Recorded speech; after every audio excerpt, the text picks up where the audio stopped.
Fala galera, tudo bem? Felipe Moraes aqui, sócio da FM Consultoria, especialista em branding, posicionamento, inovação e planejamento de comunicação. E hoje eu vou fazer Estamos aqui no Parque da Aclimação, então hoje eu já gravei 5 vídeos aqui, então vocês vão ver vários vídeos com a mesma camiseta, mesmo fundo, tá tudo certo, porque eu tô tirando segunda-feira de manhã para fazer uns 3, 4 conteúdos assim, depois à tarde eu trabalho, então segunda-feira eu tô me dedicando único e exclusivamente ao podcast, porque é uma ferramenta muito importante aí, eu tenho projetos para 2026 que ele é fundamental. Bom, então saiu uma matéria como sempre, mundo do marketing, do meu querido amigo Bruno Melo, saiu uma matéria que chama-se O Brasil Invisível. É uma matéria feita por um instituto chamado Data Makers, mais o Gerando Falcões, que é um programa social fantástico. Vocês têm que conhecer, coloca aí no Google, no YouTube, vai ter vídeo, coloca no Google para vocês entenderem o que é Gerando Falcões, e a minha querida ESPM, onde eu tenho muito orgulho de dar aula. E o nome desse episódio que a gente está falando hoje é A Representatividade Tem que Sair do Discurso, muito baseado nessa matéria. Então vamos lá. Vamos aos dados? 50% da população brasileira é baixa renda. Então temos aí metade da população brasileira é baixa renda. Tá? Desses, 60% da classe DE não se sentem representados pela publicidade. Bom, 210 milhões de pessoas vivem no Brasil, segundo o IBGE. 105, segundo essa pesquisa, são classe baixa renda, classe DE. Desses 105, 60%, vamos falar aí aproximadamente uns 62 milhões de pessoas não se sentem representadas pela publicidade. Ah, mas eu não vendo para eles, será? Ah, não, mas classe DE não tem poder de compra. Será? Já foi no meio da favela para ver? Você vai ver iPhone, você vai ver smartphone, você vai ver televisão, você vai ver geladeira, você vai ver relógio, você vai ver tênis, você vai ver camiseta, você vai ver óculos.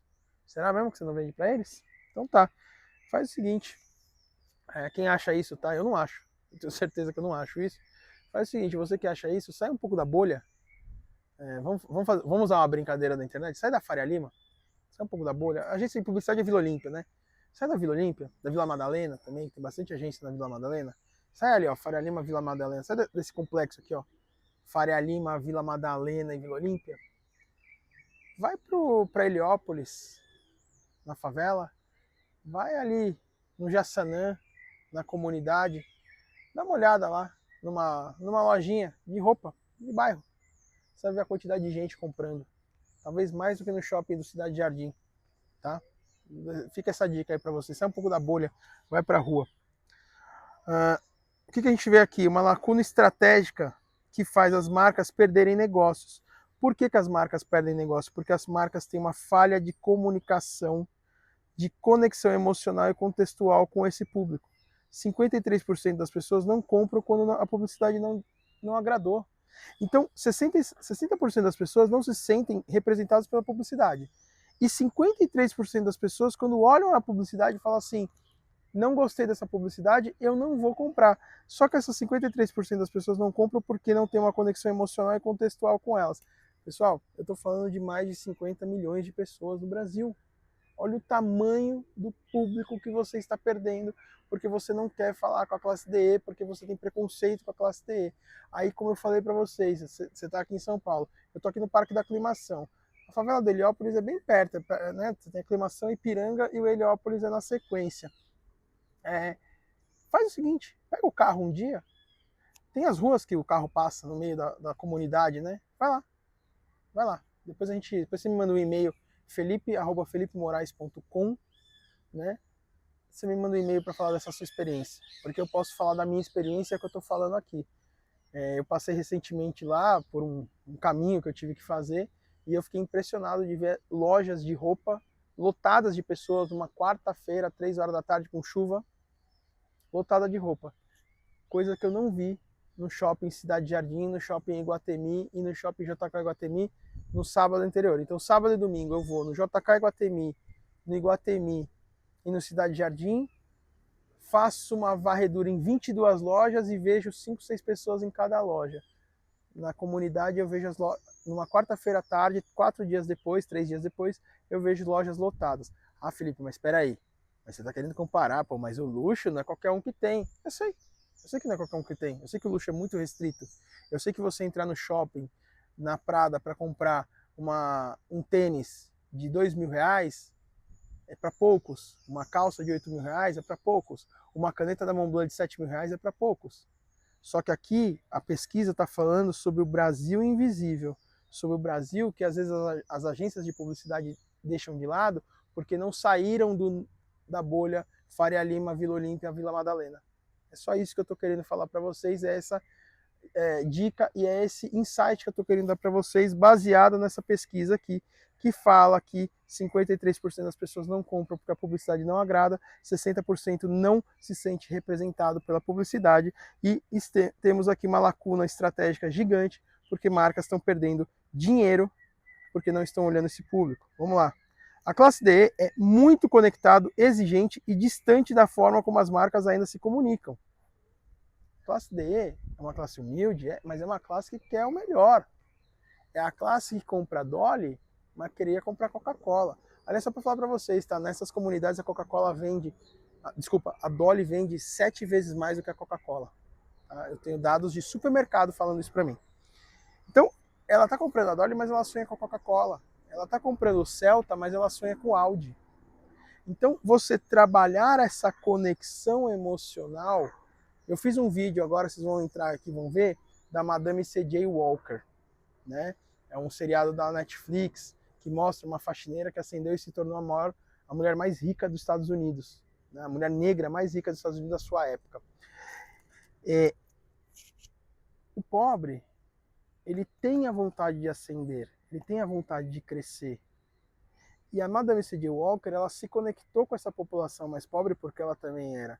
Então, eu preciso entender que eles são exigentes e conectados igual à classe ABC. Porque, às vezes, o celular da classe E é melhor que a classe A. Eu vou dar um exemplo para vocês. Eu trabalhei, né? Não trabalho mais numa agência. O dono da agência, milionário, ele tinha um iPhone 8. A faxineira tinha um iPhone 11. Tá? Só isso para vocês. 91% da classe D usa a internet diariamente via smartphone. Então, mobile first ainda 2015 o Google falou de mobile first e eu falo para vocês que mobile first ainda não é pensado nas agências e é fundamental. Então, olha, eles são conectados, eles são exigentes, eles usam smartphones. Olha que descoberta maravilhosa. Se você já foi no meio da favela, você já sabia isso há muito tempo. Se você anda de ônibus, de metrô, de trem, como eu gosto muito de andar, eu tenho carro, mas como... Agora não, eu mudei, mas até março desse ano eu morava na esquina do metrô, eu amava andar de metrô. Eu ia para o centro, no escritório de um parceiro de negócios, eu ia de ônibus. E eu adorava, não só porque era mais rápido, porque era menos poluente, né, o metrô, não o ônibus, mas também porque ali eu via a realidade da população brasileira e não olhava a realidade da população brasileira com os olhos de uma sala de reunião na Vila Olímpia com 4 diretores que andam de Mercedes e Audi. Entende o que eu estou querendo falar? 23% usam o Instagram, 20% usam o YouTube, 9% ainda assistem TV aberta. A TV aberta é muito forte nesse público, principalmente o público mais velho, mas quando a gente vai para o público mais jovem, eu fiz aqui, também vocês vão ver lá o comportamento das pessoas na rede social. Eu fiz um vídeo aqui no Pode Planejar Branding, pode entrar no canal que vocês vão ver lá, que eu falo numa pesquisa da Globo sobre o comportamento das pessoas. O pessoal mais jovem tem usado tal rede, o pessoal mais velho tal rede. A rede social é muito importante no Brasil. O Brasil é o terceiro país, em média, que mais acessa a rede social. Então a gente é o primeiro no Instagram, o primeiro no WhatsApp, o segundo no Instagram, o quarto no Google, o terceiro no YouTube e por aí vai. Então na média a gente é o terceiro país, então é muito importante. 75% dessa classe consomem séries, filmes e séries, 53% gostam de humor e 50% de esportes. O esporte para o brasileiro é uma conexão fantástica, não tenha dúvida. Futebol. Hoje é segunda-feira, você pode ter certeza que no almoço, né, já são 15 para meio-dia agora, muita gente já está, 15 para 1, então muita gente já está almoçando, vocês podem ter certeza que na grande maioria das pessoas o debate é a rodada do Campeonato Brasileiro de final de semana, aonde o meu querido São Paulo Futebol Clube perdeu, o Palmeiras perdeu, o Corinthians perdeu e o Santos perdeu. Então todos os grandes perderam, então tá todo mundo com a cabeça inchada, tá todo mundo no pé da vida, então tá rolando essa conexão. Tá, esses debates. Então, a conexão é importante, mas olha só, 75% das pessoas consomem filmes e séries. e 53 gostam de humor. Então os podcasts de humor estão crescendo bastante. O Ticaracacast é um, o Podpah é outro, que não é só humor, mas né, os dois não são humor, mas trazem isso. O Emerson Ceará, que é um podcast só de humor, está crescendo bastante. E esporte. Então o filme e a série ele está acima do esporte. Por quê? Porque tem isso também. Hoje está muito caro sair. As pessoas estão com menos paciência para sair também, porque está muito perigoso, está muito caro. As pessoas estão trabalhando mais do que antes. Então, chega de final de semana, as pessoas só querem ficar em casa relaxando. Tem vários estudos desse momento de desconexão que as pessoas estão buscando. Estão trocando a vida social pelas telas. As baladas hoje, elas começam às 2 horas da tarde, não mais às 11 horas da noite, como começava na minha época. Então, o Netflix está ganhando uma potência muito grande. Hoje, 11% da audiência da Netflix no mundo é brasileira. Acho que o Brasil é o segundo país que mais acessa a Netflix no mundo. Então, hoje a gente consegue ver essa conexão. Então, cadê as propagandas? Cadê? Porque essa galera está consumindo. E essa galera vai consumir pizza, essa galera vai consumir refrigerante, vai consumir camiseta, vai consumir tênis, vai consumir caneta, vai consumir caderno, óculos, boné, tudo. E eu estou falando de produtos que estão aqui à minha volta, tá? Powerbank, vai consumir tudo. Bom, o que eles buscam? Eles buscam um momento de descontração e leveza na internet. Olha que oportunidade, com menos investimento a gente tem mais impacto de chances de gerar negócios. Por quê? Porque tem menos gente falando aqui, tem menos marca falando com esse pessoal. Então eu tenho mais potencial. 25% dessa população acha importante os influenciadores e 38% já compraram o que eles indicaram. 52% das pessoas gostam de campanhas que criam histórias inspiradoras. Essa população mais humilde, elas gostam de histórias... Na verdade, todo mundo gosta de história inspiradora, né? Você pode ser o cara mais rico do Brasil, você vai assistir um filme de uma história inspiradora, e sei lá, me vem na cabeça agora assim um filme, com certeza tem, uma história que te inspira a crescer, a mudar, né? Acho que talvez o da Nike, acho que é um inspirador, não pelo Jordan, mas pelo cara que construiu tudo, ele inspira, né, as pessoas a acreditarem no que ele quer, acreditar naquele poder que ele quer.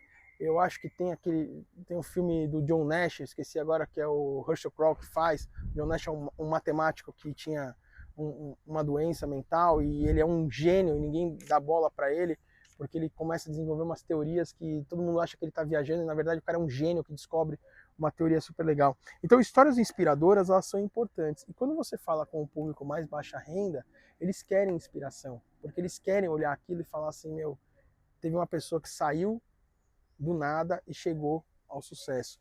Eu não quero falar de política aqui, até porque eu detesto política. Eu tenho um lado muito claro, mas eu não tenho como deixar de falar do Lula, porque o Lula não gosto, tá? Já deixo bem claro, não sou de esquerda. Eu sou um publicitário diferente, porque eu não bebo cerveja e não sou de esquerda. Mas o Lula é um cara que eu admiro, não como político, eu nunca votei nele, nunca votaria.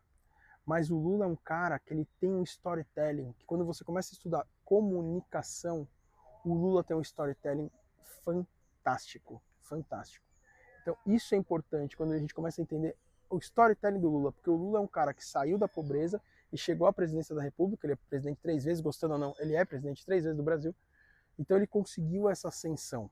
Então ele traz a sua história, essa ascensão, essa inspiração para a população mais humilde, que é a grande população que acabou votando nele.